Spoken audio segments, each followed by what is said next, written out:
Hi, I'm Sharita Olivares, and this is week 4's journal about the language experience approach. So the questions that we'll be covering in this video journal is, what is the language experience approach? What are the goals of language experience approach? How does ELA support language reading and writing skills? And how can this strategy be incorporated into the classroom? So the language experience approach is a strategy that utilizes students' personal experiences to promote reading,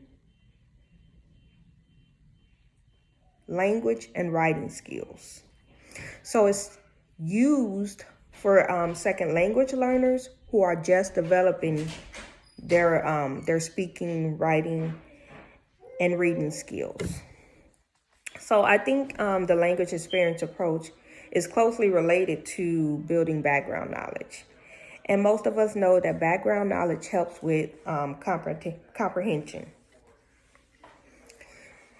So the goal of LEA is just to help second learners make literacy connections. So some of the basic structures of LEA are to use, kid-friendly, which is the term that was used in the video, to use kid-friendly objectives so students understand expectations, to build background and to engage in a discussion. An LEA lesson incorporates discussions, reading, and writing about a text. And it's not something that every part of it happens in just one lesson, but over a few days, all these components are touched on.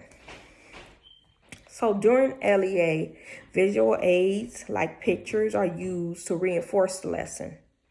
So during this discussion, teachers are checking for comprehension. This is why it's important that everyone is heard during an LEA lesson,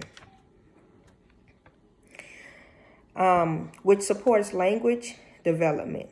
Students also use repetition to encourage language fluency. So this is the first time that I've ever heard of LEA, the term, although I incorporate components of LEA in my ELA lessons. Specifically, I like to use a lot of discussions, mostly because I want to get the students talking, but another component of that is just to assess. I'm able to see, just like the teacher in the video, what the students understand, where I may need to go back, and where I, maybe I can pick things up. Assessments, the purpose of assessment, is to guide instruction, which is how I use assessment in my classroom. And of course, I build background knowledge. I'm always trying to find a way for students to connect my new information to information and experiences from previous weeks, from previous lessons, or from even previous and the year before, because it's always gonna help a lesson truly stick if students have something to hang new information onto. So this concludes my video journal for language experience approach. Thank you.